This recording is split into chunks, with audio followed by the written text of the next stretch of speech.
आज मैं नवजात शिशु के मोस्ट कॉमन प्रॉब्लम को डिस्कस करने जा रहा हूं। आज मैं डिस्कस करूंगा नियोनेटल जॉन्डिस यानी नवजात शिशु की पीलिया। इस वीडियो के माध्यम से मैं आज आपको लाइव दिखाऊंगा।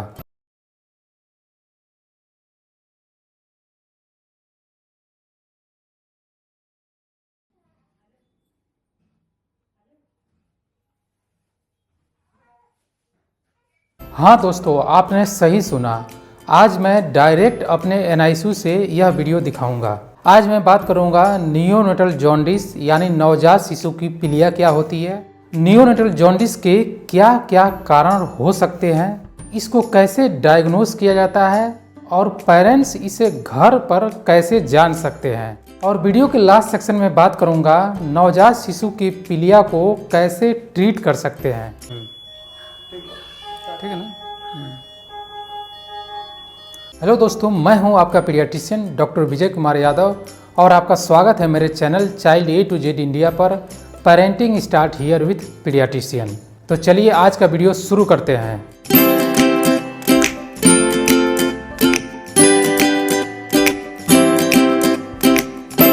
सबसे पहले यह बात करते हैं कि नियोनेटल जॉन्डिस क्या होता है। अक्सर आपने सुना होगा बच्चे के पैदा होने के बाद और 7 दिन के अंदर बच्चे को पीलिया हो जाती है। अक्सर न्यू पेरेंट्स जिनका एक्सपीरियंस बहुत कम होता है, जब भी उनको अपना बच्चा पैदा होने वाला होता है वो बहुत ज़्यादा चिंतित रहते हैं, क्योंकि वो सुन रखे हैं कि पड़ोसी के बच्चे को पीलिया हो गया था और उसे शीशे में रखा गया था। आजकल इस बीमारी के लिए इतने अच्छे ट्रीटमेंट अवेलेबल हैं कि अगर आप हॉस्पिटल में टाइम से आ जाते हैं तो इसे बड़ी आसानी से ट्रीट किया जा सकता है। इससे बिल्कुल डरने की ज़रूरत नहीं है। लेकिन सवाल यह उठता है कि पेरेंट्स कैसे जान सकते हैं कि उनके बच्चे को कब हॉस्पिटल लाना है। इसको डिस्कस करने से पहले यह डिस्कस करते हैं कि नियोनेटल जॉन्डिस के क्या क्या कारण होते हैं। बच्चे और माँ का ब्लड ग्रुप अलग अलग होना, या माँ का ब्लड ग्रुप निगेटिव होना, या माँ का ब्लड ग्रुप ओ पॉजिटिव होना और बेबी का ब्लड ग्रुप ए, बी या AB का होना, इसे कहते हैं RH या ABO इनकम्पैटिबिलिटी। इन सारे सिचुएशन में बच्चे का ब्लड तेजी से टूटता है। यह मोस्ट कॉमन कॉज है बच्चे में जॉन्डिस होने का। अब बात करते हैं बच्चे को जॉन्डिस होने का दूसरा कारण क्या है। बच्चे का वेट कम होना और टाइम से पहले पैदा होना, यानी प्री मैच्योर पैदा होना। जिन बच्चों का वेट जन्म के टाइम पर 1.8 kg से कम है, ऐसे बच्चों में 70 to 80% चांस है कि बच्चे को पीलिया हो सकती है। जैसे जैसे जन्म के टाइम पर बच्चे का वेट कम होता जाएगा, वैसे वैसे बच्चे में पीलिया होने के चांसेस बढ़ते जाएंगे। अगर किसी बच्चे का जन्म के टाइम पर वेट 1 kg से कम है तो उसे 100% चांस है कि उसको पीलिया हो सकता है। अब डिस्कस करते हैं थर्ड रीजन क्या है बच्चे की पीलिया होने का। माँ ने बच्चे को अच्छे से दूध नहीं पिलाया, या बच्चा किसी कारणवश दूध नहीं पी पाया। हो सकता है बच्चा सिक हो, वह एनआईसीयू में एडमिट हो, ऐसे सिचुएशन में बच्चा दूध न पी पाया हो। यह भी एक कॉमन कॉज है नियोनेटल जॉन्डिस होने का। अब डिस्कस करते हैं फोर्थ रीजन क्या है बच्चे को पीलिया होने की। कई बार ऑब्स्ट्रक्टेड लेबर में जब फॉरसेप्स से डिलीवरी कराई जाती है तो बच्चे के सर में स्वेलिंग आ जाती है, जिसे कैपट या सिफेल हीमाटोमा कहते हैं। इसकी वजह से बच्चे को जॉन्डिस हो सकती है। दोस्तों, अब डिस्कस करते हैं पेरेंट्स नियोनेटल जॉन्डिस को कैसे घर पर डायग्नोस कर सकते हैं। अगर पेरेंट्स को लगता है कि उनके बच्चे की आंख पीली हो गई है, उसका हाथ और तलवा पीला हो गया है, तो ऐसे सिचुएशन में आपको पीडियाट्रिशियन से तुरंत दिखाना है। मैं पेरेंट्स को एक टेबल शेयर कर रहा हूँ जिसे यूज करके आप घर पर इजीली जॉन्डिस को डायग्नोस कर सकते हैं। इस टेबल को क्रैमर जोन कहते हैं, जो कुछ इस प्रकार होता है। आप नेचुरल लाइट में अपने बेबी को रख लें और उसके फोरहेड को अपने फिंगर से प्रेस करें। और भी आप लोग आ जाओ, जो सब आ जाओ, तुम भी आ जाओ।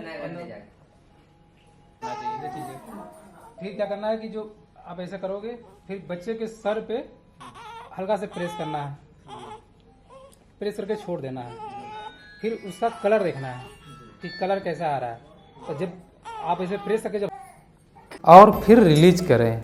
अगर यह पीला दिखे तो इसका मतलब यह हुआ कि बच्चे का पीलिया 9 है। अगर पीला नहीं दिखे तो इसका मतलब है कि बच्चे की पीलिया 9 से कम है। दोनों ही कंडीशन में आपको परेशान होने की ज़रूरत नहीं है, क्योंकि यह नवजात शिशु के लिए नॉर्मल है। अब आप अपने बच्चे के सीने को फिंगर से प्रेस करें। अगर यह पीला दिखे तो इसका मतलब लेवल 11 है। अगर यह पीला नहीं दिख रहा है तो इसका मतलब बच्चे की पीलिया 11 से कम है। ठीक है ना, तो सीने में प्रेस करेंगे और फिर टच करेंगे और देखेंगे क्या आ रहा है। अगर वो पीला दिख रहा है तो इसका मतलब कि बच्चे को जो पीलिया है वो 11 तक पहुँच। इन दोनों ही कंडीशन में अगर आपका बच्चा 9 मंथ कंप्लीट होने के बाद पैदा हुआ है और बच्चे का वजन 2.5 किलो से ऊपर है तो आपको कोई चिंता करने की बात नहीं है। यह लेवल बच्चे में नॉर्मल है। अब अपने बच्चे के हाथ और पैर को फिंगर से प्रेस करें 11 तक पहुँच। तो सबसे बेस्ट है कि पैर में हम देखेंगे, ठीक ना। पैर में वो भी नी ज्वाइन के नीचे देखना है, नी ज्वाइन को लेना नीचे देखना है और ऐसे ही देखना है। डे लाइट होनी चाहिए, ऐसे प्रेस करेंगे फिर देखेंगे, छोड़ेंगे, फिर पीलिया का देखेंगे कि मैंने अगर यह पीला दिख रहा है तो इसका मतलब यह हुआ कि बच्चे की पीलिया 15 to 16 के ऊपर है। अगर लेवल 15 से ऊपर है तो आपको पीडियाट्रिशियन से दिखा लेना चाहिए, क्योंकि इस सिचुएशन में ट्रीटमेंट की ज़रूरत पड़ सकती है। सीधी सी बात है, अगर आपको लगता है कि आपके बच्चे की आँख पीली हो गई है, उसका हाथ और तलवा पीला हो गया है, तो ऐसे सिचुएशन में आपको पीडियाट्रिशियन से ज़रूर दिखा लेना है, क्योंकि यह बच्चे के लिए खतरनाक हो सकता है। जब आप हॉस्पिटल में पहुंचते हो, स्पेशली अच्छे हॉस्पिटल में, तो वहां पर टीसीबी मशीन यानी ट्रांसक्यूटेनियस बिलिरुबिनोमीटर होता है। अब एक ऐसा बच्चा है कि जिसकी आंख पीली दिख रही है, हथेली पीली दिख रही है और पैर का तलवा जो है वो पीला दिख रहा है, तो इसका मतलब कि जो इसको पीलिया है वो करीब 20 के ऊपर चला गया है। तो वो बहुत खतरे वाली बात है। खतरा वाला क्या बात हो सकता है, उसके दिमाग में भी पीलिया चला गया हो। ठीक है, और जब ये तो आप घर पे जान पाओगे, जब हम लोग के पास जब आएगा तो हम लोग कैसे जानेंगे? माने हम लोग तो ऐसे जान ही सकते हैं, लेकिन हम लोग के पास मशीन है, मशीन के थ्रू हम लोग जान सकते हैं। लोग ये मशीन थी ना, इसे कहते हैं ट्रांसक्यूटेनियस बिलिरुबिनोमीटर, ठीक ना। तो इसमें ये एक्यूरेट बता देगा कि आपके बच्चे को पीलिया कितनी है, ठीक ना। तो इसमें क्या करना था कि बच्चे को पहले ऑन करना होता है। ये ऑन कर दिया। ऑन करने के बाद क्या है कि इसमें एक वैल्यू होती है समीजर, इसमें ओके करना, फिर पेशेंट का आईडी डालना होता है। तो जो भी इस मशीन से बच्चे को पीलिया चेक करने के लिए बच्चे की ब्लड की ज़रूरत नहीं पड़ती है। मैं अपने पेशेंट में टीसीबी मशीन से बिलिरुबिन चेक करता हूँ। इसमें सबसे पहले पेशेंट की आईडी को इंटर करते हैं। जैसे ही आप पेशेंट के आईडी को इंटर करते हैं, इसमें येलो लाइट ब्लिंक करने लगती है। टीसीबी मशीन के एंड को बच्चे के स्किन पर प्रेस करते हैं। जब लाइट ब्लिंक करती है तो फिर से प्रेस करते हैं। थर्ड टाइम जब प्रेस करते हैं तो बच्चे की बिलिरुबिन कितनी है यह मशीन में दिखती है।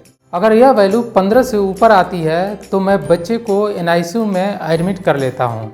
दोस्तों, अब बात करते हैं नियोनेटल जॉन्डिस यानी बच्चे की पीलिया को कैसे ट्रीट करना है।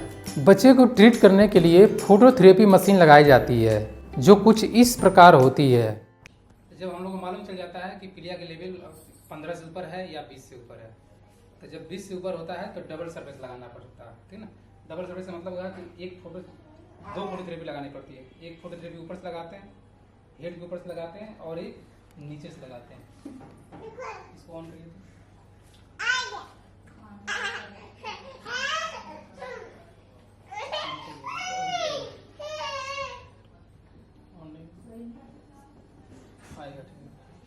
ये हो गया सिंगल सरफेस। अच्छा, डबल सरफेस चलाना है तो फिर नीचे वाला को भी ऑन करना पड़ेगा।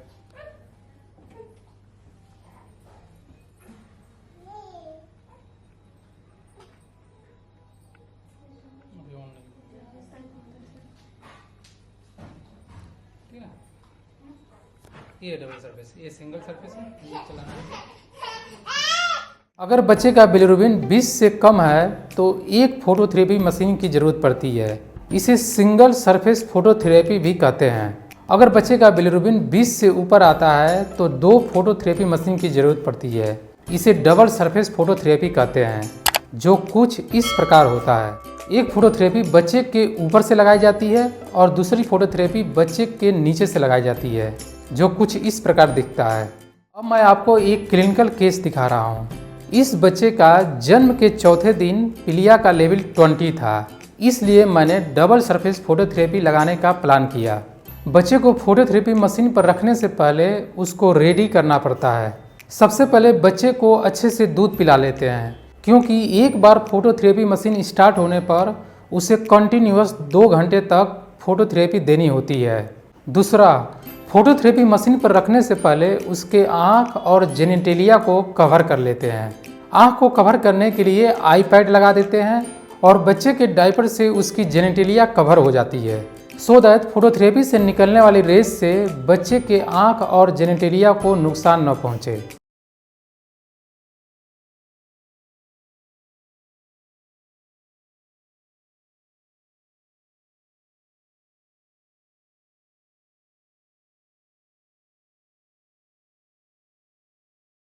फोटोथेरेपी स्टार्ट करने के 24 घंटे बाद जब मैंने पीलिया का लेवल कराया तो यह 16 आया। यह वैल्यू 20 से घटकर 16 हो गई है, लेकिन अभी भी यह 15 से ऊपर है, इसलिए मैंने फोटोथेरेपी को फिर कंटिन्यू रखा। पूरे 72 घंटे के बाद जब मैंने पीलिया का लेवल कराया तो यह 12 आया। यह इस बच्चे के लिए नॉर्मल है, इसलिए मैंने फोटोथेरेपी स्टॉप कर दिया।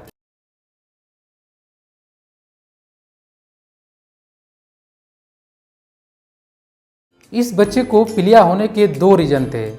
पहला रीजन, माँ ने शुरुआत के 4 दिन में बच्चे को अच्छे से दूध नहीं पिलाया था, और दूसरा रीजन, माँ का ब्लड ग्रुप ए नेगेटिव था और बच्चे का ब्लड ग्रुप ए पॉजिटिव था, जिसकी वजह से बच्चे में पीलिया होने का चांसेस ज़्यादा थे। अगर मदर बच्चे को लाने में देर कर देती तो ऐसे केस में एक्सचेंज ट्रांसफ्यूजन यानी बच्चे का ब्लड भी बदलना पड़ सकता था। ऐसे सिचुएशन में कई बार इम्यूनोग्लोबिन भी देना पड़ता है, बट थैंक्स टू गॉड और थैंक्स टू मदर, यह अपने बच्चे को टाइम से हॉस्पिटल में ले आई। बेबी के जन्म के टाइम पर जो टीके लगते हैं उसे लगाने के बाद मैं आज इस बच्चे को डिस्चार्ज कर रहा हूँ, और फिर 2 दिन बाद इस बच्चे को फॉलोअप के लिए बुलाया हूँ 2SS, यानी यह देखने के लिए, पहला फीडिंग असेसमेंट के लिए, यानी बच्चा घर पर अच्छे से दूध पी रहा है कि नहीं पी रहा है, और दूसरा वेट लॉस को असेस करने के लिए, कहीं ऐसा तो नहीं बच्चे का वेट कम हो रहा है, और तीसरा कहीं ऐसा तो नहीं बच्चे का पीलिया फिर से बढ़ रहा है।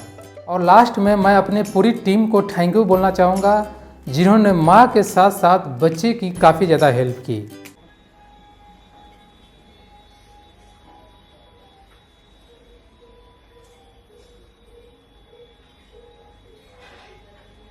आई होप इस क्लिनिकल केस से आपको काफ़ी ज़्यादा कुछ सीखने को मिला होगा।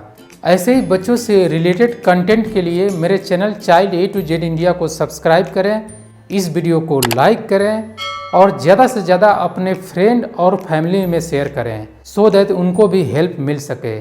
Thank you.